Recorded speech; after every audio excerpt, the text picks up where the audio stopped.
Straight out to Michael Board, WOAI. Michael, 5 days in the one-bedroom apartment with a dead body? Unbelievable. And police are describing this as one of the most gruesome crime scenes they've ever seen. And according to the police reports, it's easy to see why. This woman allegedly used every knife in the house to attack her own son. They believe the murder weapons in this case, they believe, include a bread knife, several steak knives, a hammer. And when that wasn't enough, allegedly, according to the police reports, this woman turned the hammer around and used the claw of the hammer to also attack her own son. If this is true, it's easy to see why this was as gruesome as it sounds. Blood splattered on all of the walls of this one-bedroom apartment. Joining me right now, special guest, Sheriff Craig Apple, the Albany County Sheriff. Sheriff Apple, thank you for being with us. You know, no one seemed to notice the son, a 22-year-old with cerebral palsy, his name Gabriel, was missing. In fact, the only thing that really alerted anyone to something was going wrong was when the mom wouldn't let the renters in to see the apartment. What happened, Sheriff? First of all, thank you for having me. Yes, well, basically, they didn't really have too many friends in the area. They did have some family in the area. It was a brother and a sister-in-law. But he really was a bit of an introvert, but he was a good, outgoing kid. He just didn't have many friends in the area. And he would Facebook and tweet. So there weren't too many close neighbors that knew them well. Also with me, Brian Fitzgerald, crime reporter with the Albany Times-Union. So did the landlord think it was odd when the mother of one refused to allow the prospective renters in?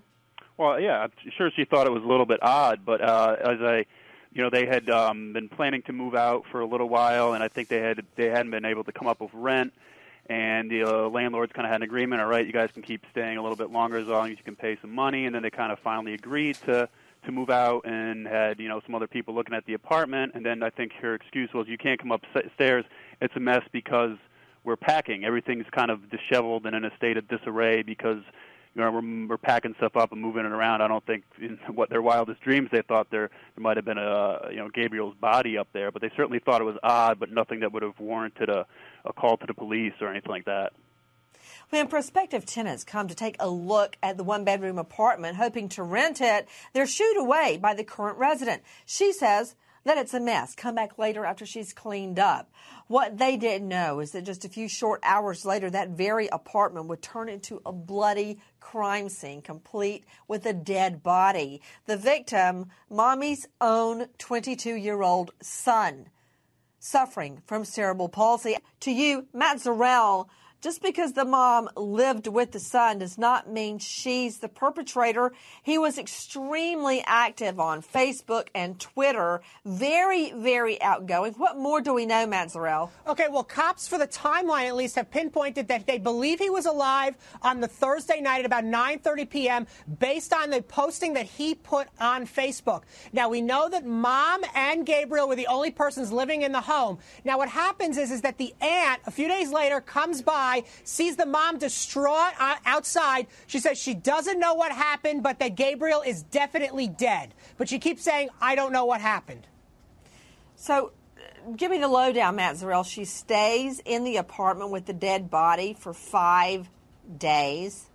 Yeah, cops believe she was there for 5 days. She also made numerous attempts to cover up what would be a decomposing smell in the house, including opening all the windows, pointing the fans to blow the smell out of the windows. And what happened was that when the aunt came by and the mother said he's definitely dead, that is when the aunt contacted 911. The mother told the aunt, do not go upstairs. She didn't want her to go upstairs and see what had happened inside the house. Penny, she opens all the windows and sets the fans, multiple fans, to blow out the stench of a dead body decaying right there in the room with her. And then she goes and hides their murder weapons. Now, where does the insanity fit in? Well, just because she doesn't want to smell it for 5 days doesn't mean she's not insane. The issue is, what was her state of mind at the time of the incident? So the insanity only goes from right here to right here, completely excluding the nose, right? So the nose is sane, at the time of the incident. But the head, the brain is insane. All right. At the time of the incident. Got it. All right. Complete insanity with a nasal exception. Go ahead.